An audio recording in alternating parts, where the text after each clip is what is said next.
able to pay 9s. I paid 11s. So obviously on that basis, I'm 2 ticks away from a, so that's a B, isn't it? That I would give myself a B rating on my entry price there. So that's okay. B's passable. It's a good enough trade. And obviously now we've just traded 22s. We've just made another $100 off that bottom edge. That's now done 3 solid easy trades off the bottom edges. And you can see that's just ripped beautifully, hasn't it? So that trade was there at 11s. There's the buy trade there. It's only buy side, as I mentioned. It's only benchmarking the buy. And there was the trade just there. Now, why was that a trade? Well, for the same reason as the previous buy trade here was a trade. The lines are going up on a flat candle. Well, that's even better than the blue line going down, isn't it? That's even better than the blue line going down. Do you see that? Look. That's good. That doesn't copy down into the bottom chart. On that spinner candle, all the lines are going up. That's even easier. That's even better to buy into. And we've just taken 11s and we've just swept top edges, guys, for another profit take into that 30 there for 20 ticks. Another $200 winner. Amazing how easy it is, isn't it? We can be talking and trading these things and taking screenshots and showing you all at the same time. You must be able to just do this really, really easy as well, right? Benchmark? What do you think, guys? Is that a benchmark? That is easily a benchmark because you've got the dollar, which is making oil cheap. You've got the demand showing up. You've got the trapped sellers. You've even got a slightly higher price, which makes it even better. That is a benchmark buy trade. Got to be a benchmark, isn't it? It's got to be in your benchmark folder.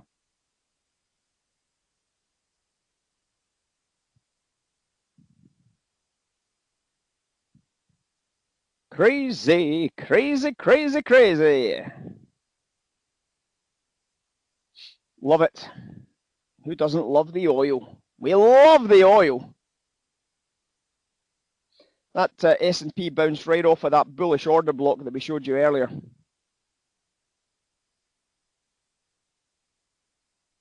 If you recall, we showed you these 2 bullish order blocks from the background. And the first buy came in here, then the second buy came in here. Well, the first buy bounced it, and then the second buy's bounced that bullish order block as well. And that's a pretty good trade. Pretty good outcome. Not a bad outcome, but pretty good. Into the bottom edges, of course, as we start to drill down into the lower time frames to find the value in it.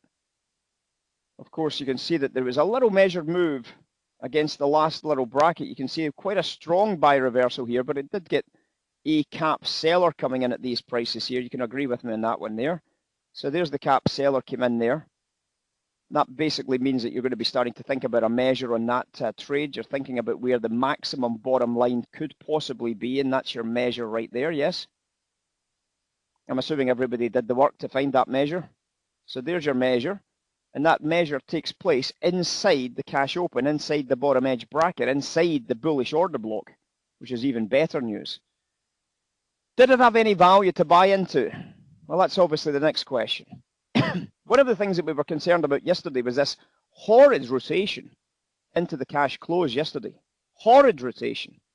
So we can obviously make sure we can check that rotation this morning into the cash open. Now, obviously, this is just into the cash open, so we maybe have to drop it down a couple of time frames to see any rotational business coming in here. You can see we run some level 2s there, and then we run some more level 2s into that measure move there. Did we get the rotation coming back in? Yes or no?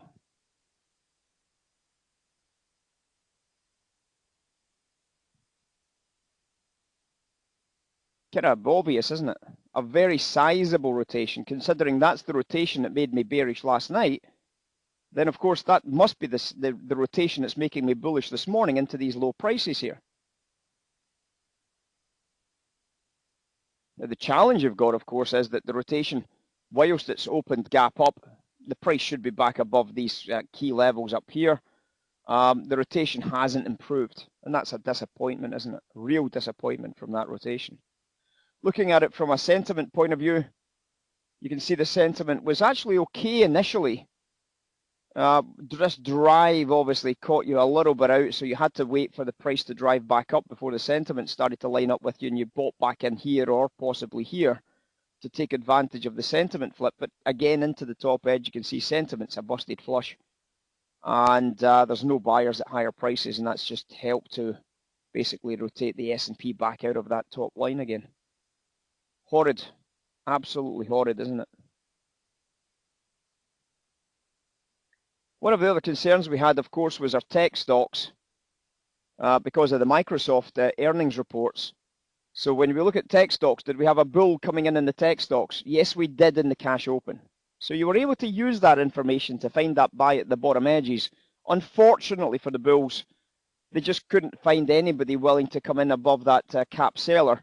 And that's just jammed the price entirely now at that point, isn't it? Yeah, well, that's what I'm saying, Ab. I mean, that's what we said this morning, isn't it? The sentiment last night, I thought, was incredibly bearish. The SPY utilities rotation was horrid. The sentiment line was horrid. The tech stocks utilities transaction was horrid.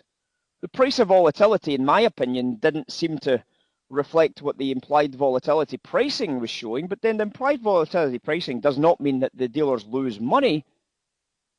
They don't lose money on that, do they? They don't make any money, but they don't lose any money. My concern, of course, is that they made the downside a little bit too cheap, which means if they've made it too cheap, then of course they need to hedge it a lot more aggressively, don't they? And I think that's one of the reasons why the sell came in. Think about it for a second.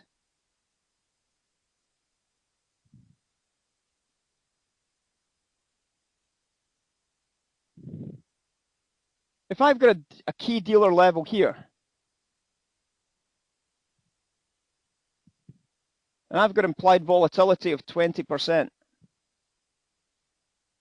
and then at the same key dealer level here, I've got implied volatility at 10%. Obviously at 20%, I've baked in a lot of profits already because I've already priced it, right? So in other words, at 20%, I can kind of play around this area, can I? Agreed? If I've got implied volatility at 20%, I don't have to sell this immediately because I've already priced it. I've already got that money in my bank account because I've sold the options for 20%. But if I've sold the options for 10% implied volatility, I don't have much room to play with here. So therefore, there's a higher probability at 10% volatility that I'm going to have to sell the break of that structure. Yeah? So when that structure breaks, that's what we had last night. That's what we had this morning when we started to head into that 20, didn't we? And that's exactly how this trade's evolved from that 20 break, because that's what happened over here, look. 40.20 at 8 o'clock this morning, right on the London Open. They ran the stops at the top edge here, at the London Open. They then came straight below the 20, and the hedgers had to come in hard. Hedgers had to come in hard here. And they didn't just come in hard here. They obviously tried to cap it, and then they didn't bother unwinding, and they had to sell again back in here. And that led to that drive from 20s all the way down to 80s. For $2,000 profit per contract on the swing. $2,000 per contract on the swing. So it's looking ugly at the moment, guys. I don't like the S&P. I don't like the buys or the sells at the moment, so I'm quite happy to be on the sidelines watching. Aye, but what happened to the oil? What happened to the oil? We got a little arbitrage reversal, if you like your oil. A little bit cheeky at the top edge there, but it was tradable. It was definitely tradable. A little sell off the 80-40. Is it a benchmark, guys? Yes or no? First of all, does anybody see the trade? Can anybody spot the trade on it?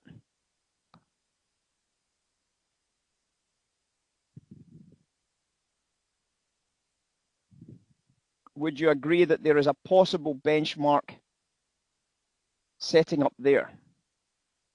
Possible benchmark setting up there, yes or no?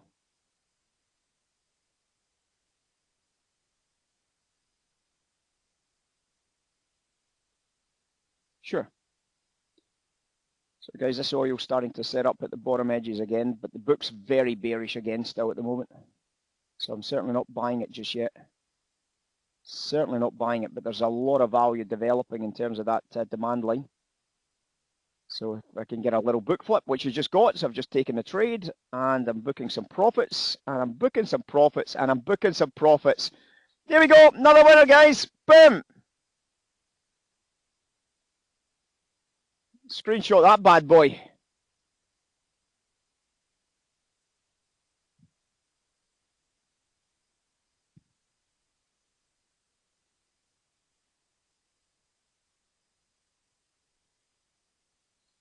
What do you think of that bad boy? Pretty good. We actually got a bottom tick on the Ninja Trader on that one. Probably because I was taking the trade one tick earlier on my own account. So we started to buy into that as soon as we started to see the book flip. We started to jump, we started to jump, we started to jump. And we took advantage. Boom, straight up, straight into profit. Money's already made, stops at break even.